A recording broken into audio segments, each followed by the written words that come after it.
I'm Roberta Chevrette, Assistant Professor of Communication Studies at MTSU. When you think about communication and someone who has strong communication skills, what is the first thing that you think of? For many of us, we think about talk. Does the person express themselves well? Do they speak clearly and effectively? And yet there are many other things that factor into being a successful communicator. Today I'll discuss one of those things with you, listening, and its importance for successful interpersonal communication. We'll look briefly at three areas. First, listening as it relates to intercultural communication. Second, listening and likability. And third, listening and successful conflict communication.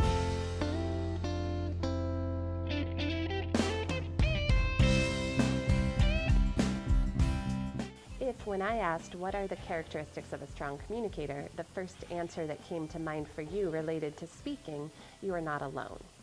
There are a few reasons that we tend to think of communication in a speaker-centered way. One of the primary reasons is our cultural context. Here in the United States, our culture values individualism, which relates to how we think about achievement, success, relationships, and communication, leading us to think of competent communicators as those who speak well, better than others. However, while the U.S. as an individualistic culture places strong emphasis on speaking, there are other cultures where listening is valued much more than speaking. To take an example close to home, in many Native American cultures, silence and listening are a form of respect. In this context, it is sometimes more appropriate that rather than asking personal questions, and specifically asking tribal leaders and elders to share their cultural knowledge, one should listen, watch, and wait, and once trust is established, the information will be shared. In such a context, speaking, when what is expected is to listen, can be viewed as disrespectful.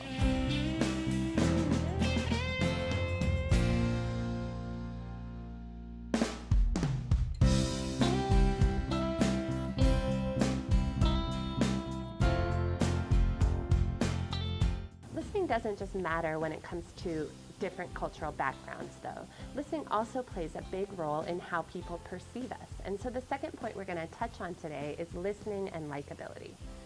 Everyone wants to be liked, and while being friendly, smiling, and using humor, among other things, are well-recognized tactics to increase likability, there are other more subconscious factors, and many of these relate to what is known as active listening.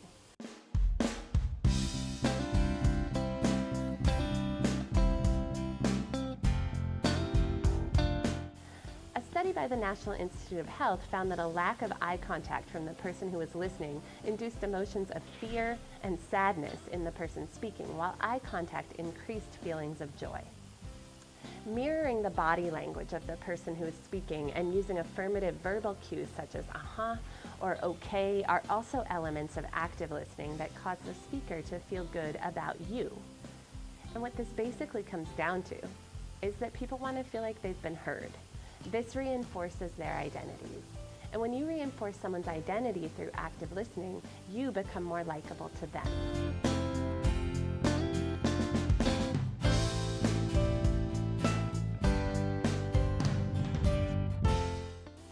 So we've touched on listening in different cultural contexts and listening and likability. This brings us to my final point, listening as it relates to successful conflict communication. Next time you're in an argument or a heated conversation with your significant other or a friend or a family member, try the strategy known as reflective listening, in which you repeat what the person just said. As an example, if Naomi and Alex are having an argument because they went to Naomi's work party and she didn't involve Alex in conversations, Alex might say, "You didn't talk to me all night." Naomi could respond defensively, as so many of us do, and say, "Well, I'm not your babysitter," or, "Well, you didn't talk to me either." And this would result in the escalation of the conflict. Or she could use reflective listening and say something like, "What I hear you saying is that it was upsetting to you that I didn't spend more time talking to you." Whereas the defensive responses tend to create additional distance between the two parties, reflective listening creates connection because it allows Naomi to understand why Alex is upset, and it allows Alex to feel heard. This is the reason many conflicts escalate, because if I tell you what's wrong and you respond to me with a list of reasons of why that isn't true, we've now moved further from what I initially sought, which was to have my emotions validated and to feel understood. So try this strategy next time, and I promise you, your relationships will improve. So today we've focused on listening as it relates to intercultural communication, likability, and conflict in relationships. So next time someone asks, what are the characteristics of a strong communicator? I hope you'll listen to this information and include listening among your answers.